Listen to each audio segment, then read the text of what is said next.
Hello everyone, hi guys, how are you today? My name is Adele, I am an English teacher. Eu ensino inglês há mais de 20 anos. Para você que é novo, ou nova aqui no canal.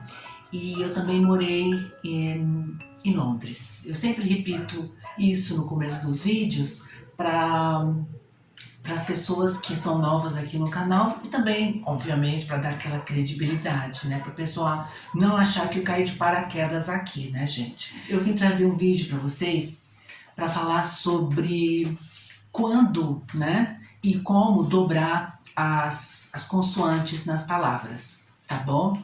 Porque nós temos esse mecanismo em inglês e nós não temos, né, esse mecanismo no português, tá bom? Então, eu vou colocar aqui para vocês, essa vai ser a minha lousa virtual, tá bom? Eu vou colocar aqui para vocês 3 exemplos que acontecem da consoante ser dobrada, né? Duplicada. Então nós vamos falar sobre swim, e quando a gente coloca o ing vai ficar swimming, ok? Também nós vamos ter big, que aí na comparativa, né, no comparativo, vai se tornar bigger than, tá? E aí vocês veem que o G, ele vai dobrar, tá? E também o big no superlativo, que vai ficar the biggest, que obviamente, novamente, aí o G, ele vai dobrar, tá? Então assim, como que nós sabemos quando dobrar essa última consoante da palavra? Em inglês nós temos 2 regras para que isso aconteça. A maioria das pessoas lembra só da primeira e esquece da segunda. E aí a coisa fica meio complicada. Então, para que essa consoante, para que a última consoante de uma palavra seja duplicada, nós precisamos de 2 condições, tá bom? Primeira condição que nós precisamos que o final da palavra seja um sanduíche de vogal, né? O que seria um sanduíche de vogal? Então, se nós olharmos para essas 2 palavrinhas, nós vamos ter swim e aí big. Então, swim.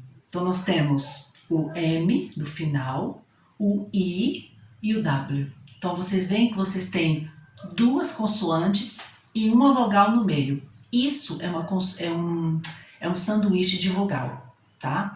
E a mesma coisa acontece com big. Nós temos G, consoante, I, vogal e B, consoante. Então, novamente, 2 consoantes, né, separadas por uma vogal, a vogal no meio, ou seja, sanduíche de vogal, tá? Então, essa é a primeira condição para que nós possamos dobrar a consoante final, se necessário, tá bom? Então, essa foi a primeira condição. Qual que é a segunda condição que muitas pessoas esquecem? A sílaba desse sanduíche de vogal, ela tem que ser a sílaba tônica, a sílaba forte da palavra. Então, nós temos aqui swim, tá? Nós não falamos swim, nós falamos swim.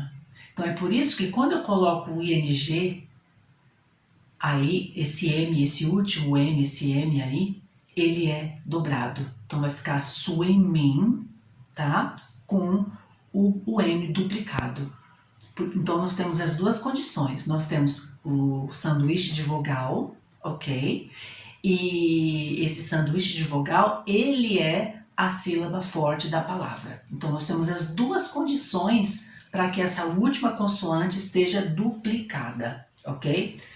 A palavrinha big. Bom, big só tem uma sílaba, né? Que é big. Então, obviamente, nós temos aí automaticamente as 2 condições. Nós temos tanto o sanduíche de vogal como a sílaba tônica, que é big. Então, obviamente, se eu usar no comparativo e no superlativo, esse G, ele vai ser duplicado, tá? Para que vocês possam observar uma condição similar, mas que não atende a essas 2 regrinhas, nós vamos dar uma olhada no verbo visit. Eu peguei o verbo visit aqui para vocês. Então, assim, se vocês olharem para o verbo visit, no final, nós temos sim o sanduíche de vogal, porque nós temos o T, nós temos o I ali no meio, né? O recheio do sanduíche, né? Visit, e o S para completar o sanduíche. Então, tudo bem, tem o sanduíche de vogal aqui. Então, essa é a primeira condição, ok.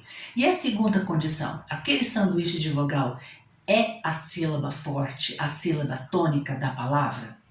Como é que nós pronunciamos? Nós falamos visit, nós não falamos visit.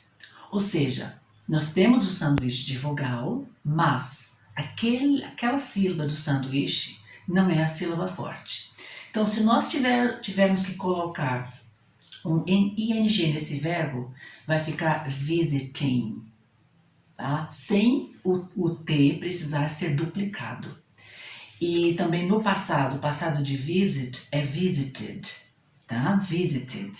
Nós também não precisamos duplicar esse T. Por quê? Porque ele não atende às duas condições necessárias para que a última consoante seja duplicada, né? Nós temos sim o sanduíche de vogal, mas aquela sílaba não é tônica. Nós precisamos dessas duas condições. Repetindo, nós precisamos do sanduíche de vogal e nós precisamos que essa sílaba do sanduíche de vogal seja a sílaba forte, a sílaba tônica das palavras.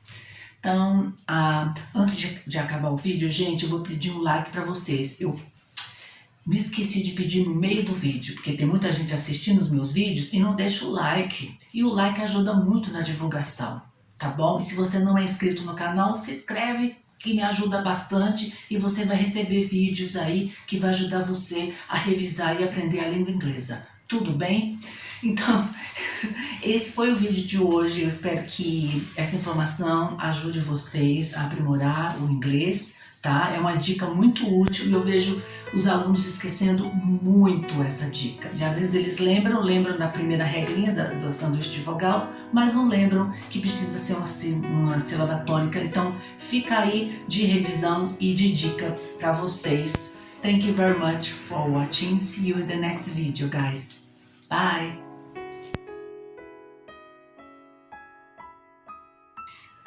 Para ajudar no inglês. Não queria falar isso. Errei. Não, errei, tá? Vamos falar de novo?